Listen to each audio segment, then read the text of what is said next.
What's up, everybody? Hey, y'all. Hey. It's the Spencers. It's the Spencers. And we're back, y'all. Can you believe it's election week? Whew, Lord, let us pray. I hope that you guys gotten out to vote. Yes. Tomorrow night is a big night. And you know, babies, I'm thinking about elections and people trying to make up their minds and who they're going to vote for. It's been a lot of discussion, a lot of decisions, and quite frankly, there's a lot of fatigue. Yes, definitely. And I think we need to talk about that tonight and how decision fatigue can impact your marriage. Yes. Decision fatigue can impact your relationship. What in the world is decision fatigue? We're going to find out tonight. But before we do that, baby, what, as always, you need to tell the people what? This podcast is for mature audiences only. Yeah. The information that we are sharing is going to be edifying for you and is for educational purposes only. So buckle up. We're ready to go into a deep and relevant conversation about how do you strengthen your marriage when you're suffering from decision fatigue. We'll tell you what that's all about in just a few seconds. Stay tuned.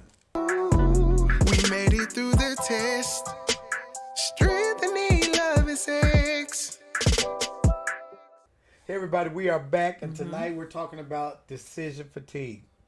How does decision fatigue impact the relationship? First of all, we got to define what decision fatigue is. We all only have a small amount of mental energy each day. Right. You work, I work.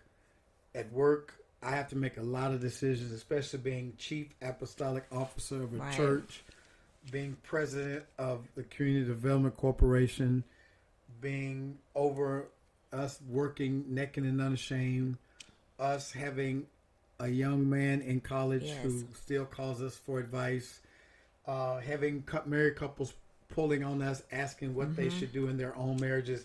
It's a lot. And there's only so much mental energy that people have at the end of each day. Can you catch yourself sometimes at the end of a day when I come to you and I'm like, hey, babe, what's for dinner? And you're like, if he asks me one more time. Yes, every day you and your spouse will have to make decisions together. And one of the questions, especially after a long, tedious day, that I personally don't like, and that question is, what's for dinner? I've been making decisions all day. I may not even be thinking about dinner. I've been busy so much that I'm not even hungry. And sometimes I want to be snappy and I'm like, air. That's what's for dinner. But you don't say that. I don't. It's in my mind, though. It's in my mind. You know, when you experience decision fatigue, you can go through emotions like, well, procrastination. You keep putting off because I'm tired. Right. I'm tired of making decisions. I'm trying to figure out what's next. And so you keep pushing stuff further down the road. Right.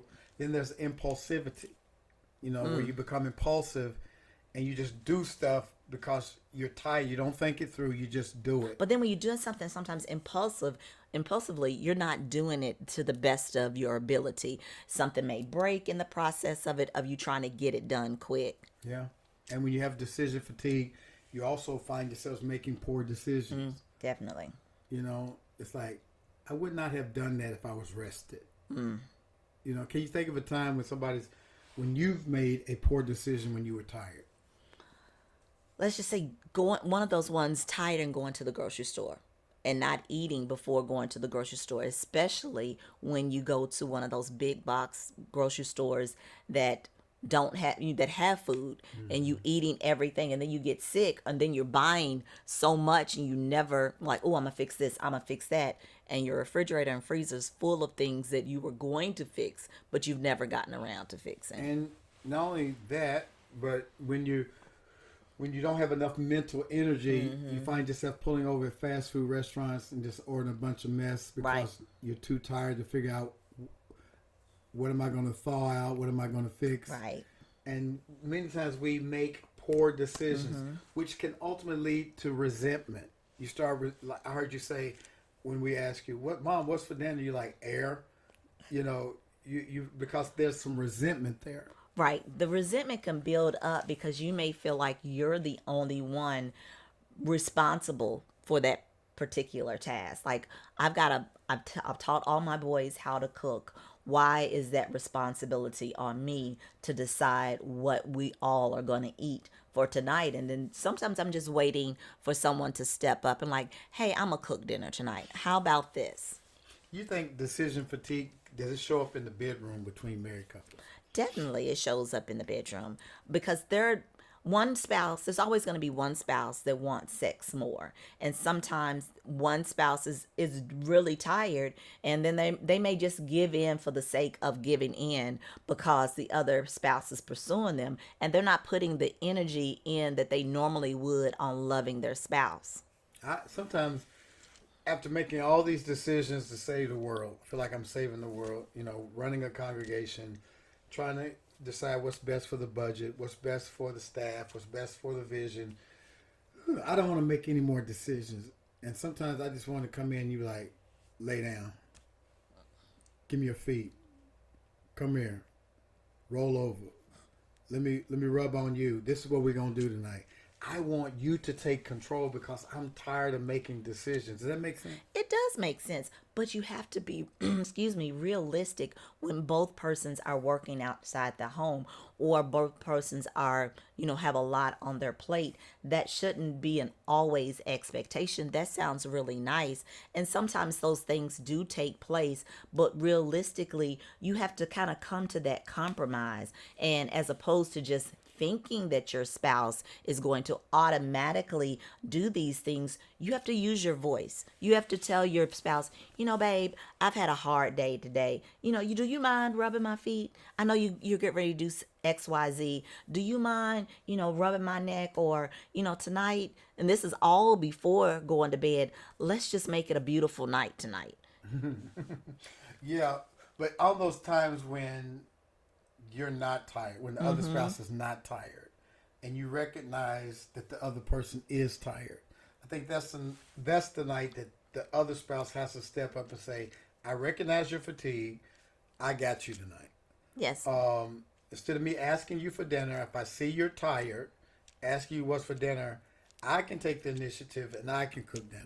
Or I can take the initiative and say, we're going out tonight. Or something that you also said, let's pre-plan for the week. That's part of the strategies we're going to get into next. Okay. We're still talking about what is it? What is decision fatigue? How do we get there? There's some resentment that builds up. Communication stops. You got these silent conversations going on in your head like, I wish they quit asking me about what's for dinner. I wish she would take the initiative in the bedroom. I wish somebody would help me make up their mind what they want. And so how do we get there? Baby, you alluded to it. We got to have a strategy to overcome decision fatigue. Yes. And part of that strategy, as you alluded to, was a meal prep. So what does that fall under? It falls under, watch this, type this, write this down, simplify and automate. Simplify and automate. There are some things that happen in your marriage, in your family, every week. It ain't gonna. You got to eat dinner. You got to eat. You have to eat. Yes. And so, since both of y'all are working, both of us are working, it would make sense that we do some meal prep. What is a meal prep? Meal prep is when you take one day a week, and you sit down and like, okay, let's look through these cookbooks. Let's pick out some of our favorite meals. Let's decide what we're going to eat this week. And when we were trying to eat right and lose weight, we would meal prep. We had like chicken breast, broccoli, turkey, rice. Yes, and I color coordinated the little containers so we knew what was what, for breakfast, lunch, and dinner. And we cooked it all in one day and put it in Tupperware. And then, like on Monday, we pull it out. My baby had labeled it Monday. Tuesday, pull out Tuesday. And it really did help out a lot. It seems like a lot on Sunday afternoon. It is a lot. But it sure helped the rest of the week, right? It did. It's a couple hours to prepare everything, to decide. But once you get it done, that was so simple. Another area that affects married couples in decision fatigue is in the area of finances. When you're already tired and stressed out, stretched thin at work, the last thing you want to do is try to figure out what you're going to do with your money. If you don't figure out what you're going to do with your money is going to figure it out for you. It definitely will. And so you got to have a spending plan or a budget so you can tell your money where you want to go. And what I've discovered, babe, is that when I automate some of those bills, like my mortgage payment, it comes out, our mortgage payment comes out automatically through our bank account. And so I don't have to worry about that. I get my paycheck gets automatically deposited twice a month. And so there's some things we can automate and simplify so we won't have to waste brain space. I believe it was Albert Einstein who said that he wrote down a lot so he would use less brain power to try to remember it. So we have family calendars. Yes. That you have created. And why was that important for you to do so? I created the family calendar so that each of the boys and you, like if there was something going on and if I needed them to be there, then the details will go directly to their phone. They know where, time, what any special instructions. And then the calendar also allows for if they have something personal that they need to do on their own, they don't need to send that to the family calendar, or they can to let us know that, hey, this is what's going on and I may need your support. And then there's date night, right? We try to keep date night on Friday nights. Friday is our day for all day Friday. And so one of the things I think could help us even on date night, because sometimes keep it 100 with y'all, we get to date night like, what you want to do? And my wife's like, I decided last week, this is your week. And I'm decision fatigue. And so I think what we can do ahead of time is maybe look at it a month in advance and say, I've got first and third Fridays, you got second and fourth. And I saw this cute little thing. I don't know if they have all these things here in the city where we could do like alphabet dating. Like we go somewhere that starts with an A, then the next week do something that starts with the B. And so that would kind of break up the monotony. I like that. And then there's this thing of delegating decisions. What do you think as it relates to our relationship? What are some things that you find yourself delegating for me to decide? I delegate you paying all the bills because you're better at, deciding where our money need to go, what bills need to be paid. This is the excess that we will have left over. So I delegate that to you. I delegate to you inventory of our household needs, because I call you Inspector Gadget. It's like you have a gadget. She has a gadget for everything in the house. Baby, do you have a thing where I can scratch my back because I can't reach all the way? Oh, yeah, hold on. And she pulls something out that she found on Temu or in Target. Oh, the back scratcher was my daddy. So she has something for everything. But the way that my wife has this incredible sense of what's missing and what's needed. I'm not good at details. I'm more of a visionary. And so when it comes to detail and taking inventory of the household needs, she does that. And then she trusts me with the finances. So like what's needed for the landscaping, what's needed for the yard. That's something she delegates. What's needed for the inside of the house is her. The outside of the house is me. Is that good? That's a good way of putting it. Yeah. And so it's and there's some fluidity in marriage, because some of you ladies might be outside ladies. I don't know. Some of you men might like to cook. So it's not based upon gender. It's based upon interest. Right. But you've got to decide who has the strength in what area, and delegate according to strengths, not weaknesses, and that will help out. Also, what do you think about mindfulness and breath work as it relates to making good decisions, not making impulsive decisions, not making fatigue decisions, but being conscious of what decisions you make? How does breath work come into that? We are living, breathing beings, but knowing how to properly breathe is a plus. Knowing like if you're stressed out, you may have to take a deep breath and an exhale loud, or do cleansing breaths, that help bring down your heart rate if you're stressed out. We've learned how to incorporate breath work in so many aspects of our life, not just at work when we're feeling stressed or tense, but also in our lovemaking. We will syncopate our breath, and that has taken our love level to another level. Yeah, I love making to another level. Has been incredible by being erotically conscious. What happens many times is that our sympathetic nervous system takes over when we're stressed out. Yeah. You may have had a bad day at work. Your supervisor might have got on your last nerve. You wanted to cuss somebody out or do something crazy. You have to come home and decompress before you come into that bedroom. Right. And even when you get into the bedroom after you decompress, you've got to be mindful, erotically conscious, and that takes to breathe deeply. Sometimes you need to inhale through your diaphragm, right? From your root chakra. Breathe in there and imagine a ball of light traveling up your spine to your crown chakra and exhaling everything that no longer serves you any purpose. And so learning how to do that breath work, breathing deeply, helps you to be erotically conscious so that you can receive the pleasure that your spouse wants to give you in the bedroom. They want to make love to you. They want you to be present, not thinking about what happened in the boardroom, not thinking about the bill that needs to be paid, not thinking about the dishes piled up in the sink. You want to be present, and you want to learn how to not allow fatigue to take over. And that just helps clear that fog out. Once that's done, you'll feel more lightheaded, not in a negative way, but where you're more your thinking is clear. Yeah. And then you even kind of send that oxygen throughout your body, and you get a little more energy to do some things that need to be done. Yeah, you want to breathe that energy into those genital areas. You want to breathe that energy into your heart. You want to breathe that energy into your third eye. You want to be connected, mind, body, and soul. And so all of the stuff that you had to make decisions about at work, leave it outside the bedroom. Yes, definitely. Simplify and automate. Make meal plans. Delegate decisions. Mindfulness and breath work. And just lastly, babe, how important is communication and support in overcoming decision fatigue in married couples? You know me. I'm saying communicate, over communicate in everything. You sounded like Glorilla.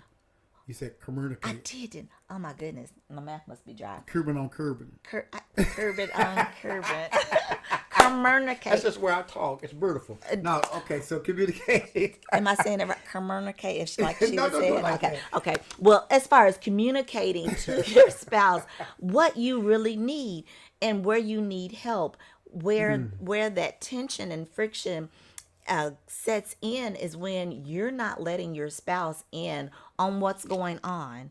If you've had a bad day, or let your spouse know that, so that you guys could work together on trying to do what needs to be done at home to move past it. No, we're not robots. Things do affect us in different ways, but we have to communicate with our spouses and let them know what's going on. Yeah, because that's where the resentment Yes, sets in. definitely. When you're feeling tired and it seems like your spouse is not seeing that you're tired, they don't have any empathy that you're tired. Right. You start creating this narrative in your head. Yeah, Nobody cares about me. He's sitting on the couch and I'm over here doing this. Yeah, come on. I believe as a husband, I said this on a previous podcast. A husband said, "You want to make your wife mad? Let her come in the house with groceries and stuff in her hand, and you on the couch enjoying yourself." That's a big way to make your wife mad. But really, what he was saying was, wives are coming in, they got their hands full, and they see you on the couch, and you don't offer any help. That makes them feel like you don't care. But the communication piece can come in handy when the wife is able to say, "Babe, do you mind helping me with the groceries?" Or even one better. He hears the garage up. He knows he's gone to the grocery store. Get on up and get those groceries out of the... In an ideal world. In an ideal that world, would work. yes. But if the Steelers are on 4th and goal, and this touchdown is going to give us the game or we're going to lose, I might not even see you or hear you. I'm going to be locked into that TV. Come on, y'all, come on. And so I may not see you come in. And so we always have to take in consideration. Yeah. Yes, the ideal thing is I have dog ears and I hear your car driving up the driveway and I push pause on the TV and say, my baby's home. That's an ideal world. But in the event the Steelers are in, and that, like you said, then that's where that communication and support comes. You're like, well, babe, I'm going to grab some of these. You can get the rest after the game. Right.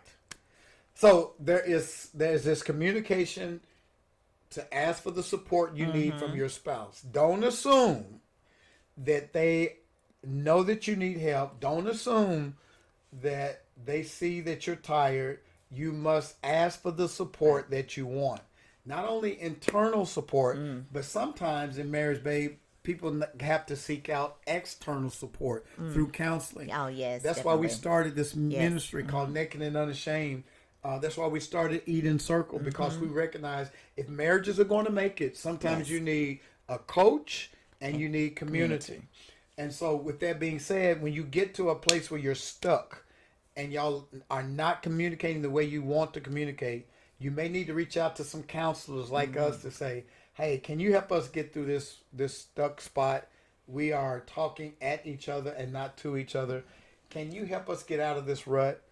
Sometimes you may have to seek some marital counseling or individual counseling. It could be it's just you, not them, right? And so you got to do your own individual counseling and your couple counseling. Community, communication, and support are necessary. So does that make sense to everybody? You need that support. You need to communicate. You got to be able to ask for what you want. And frustration sets in when you refuse to speak to your spouse and communicate what it is that you're going through. Let me ask you this parting question. Do you think decision fatigue has played a part in the elections that take place tomorrow? Because I'm running into a lot of people like, I'm just going to sit this one out. I don't know who to vote for. There's misinformation on both sides. I'm just not going to vote. Do you think that has anything to do with it? I do. I really think that decision fatigue has set in based upon our election. So much information on both sides, a lot of misinformation on another side, and you're trying to weigh out, okay, what's going to be best for the country? What do I believe in? And then some people are like, well, I'm just not going to vote, which is not an option. You have to vote. You have to vote your conscience. And a lot of young people are tired of hearing I'm going to do this, all these old things that happened 8 years ago that has gotten us in this position. And they're thinking if by not doing anything, they're doing something. But by doing nothing leads to detriment. Yeah.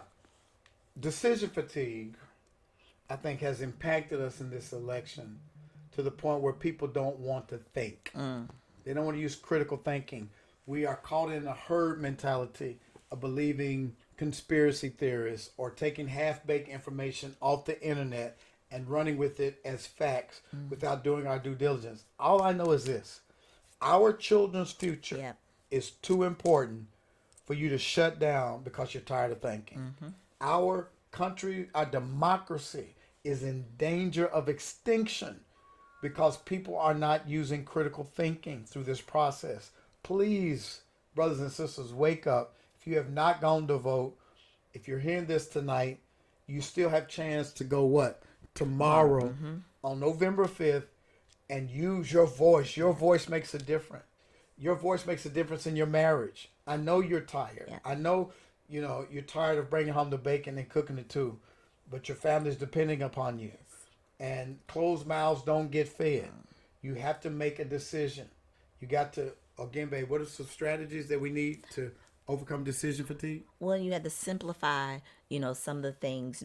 Make some pre-planned meals. You may need to do some budgets, decide who's going to do the budgets, do some delegating on decisions, and then what we say, ask for external help. And then mindfulness and then our breath work. Yes. When you find yourself stressed out, breathe your way out of it.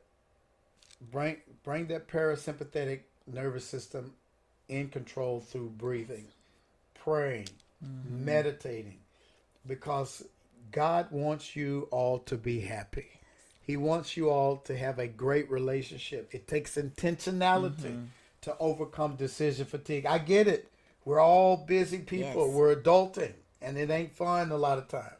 But you can be more effective as a married couple in getting the love you want, getting the food you want, getting the things that bring you joy.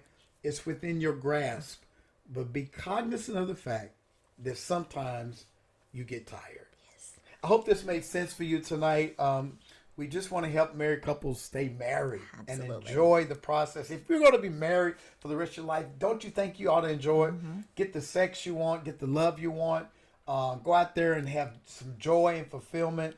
Life is meant to enjoy. Jesus said, I've come to give you life and life more abundantly. There's abundant life out there for married couples. You can still be married for 30, 40 years and still look at your spouse like it's the first time. You can still decide to go do things together. Take turns making decisions so that it's not all on one person. We love you guys. Listen, if you need some extra help, if you need some extra support, we're here for you. TheEdenCircle.com. If you need a coach, you need community, you need to be around other like-minded married couples who are trying to bring fire back into their bedroom, bring communication back in their marriage, bring joy back in their lives. Eden Circle is the network that you need to be a part of. And then, baby, tell them what we're planning for June of next year. June the 4th through the 8th, we are on our final leg of solidifying this retreat. The location, everything is getting finalized. You will be hearing from us regarding it very, very soon. So I'm making sure that you get your deposits ready, that we will be doing a master's class to tell you guys about it. So it is coming really, really soon. As a matter of fact, go on and get your $200 to lock in your room. We're going to know by next week. Yes. I'm going to go and put it out there. We're going to know by next week where our destination is going to be. And all you need to lock in your room for June 7th and 8th, is that right? Or June 5th through the 8th? I thought it was June 5th through the 8th of next year. To lock in your spot, you're going to need $200. So go on and put that aside right now because we're going to be telling you where we're going next week. Anything else we got? Well, we told them about Eden Circle. We told them about voting. What's our website? Our website, yes. Please utilize our website. If you have any questions or you just want to talk to us and leave us a question for us to communicate, you can go to www.Dr. Stacy and Rhonda Spencer. Did my voice go up when I said Stacy? Dr. Stacy and Rhonda Spencer at gmail.com. And our website is www.nakedandunashamedSLS.com. Yes. All things Naked and Unashamed, our websites, our podcasts, information about this upcoming international retreat next year, all that's going to be on our website. So you can email us or simply go to our website and check us out. Listen, we love you guys. Listen, if you like this tonight, would you leave a comment? And share. Would you share with your other couple friends? And if you have not done so, what? Subscribe. Let's get this. We want to hit 1,000 couples before the end of the year. Yes. Can we do it? Do y'all have, how many of y'all got 5 couple friends? Put it in the comments. I've got some couple friends. I need y'all to tag 5 couple friends with this podcast and share with them and tell them to go subscribe. All right. We love you guys. Guess what? 8 o'clock tonight, we're going to come back live tonight. And we're going to be talking to you about how to overcome decision fatigue and how it impacts or affects your love life. So if you got some more burning questions about what we talked about tonight, meet us what time? Meet us at 8 p.m. Central Standard Time. All right, Central Standard Time. We will be meeting on what channels?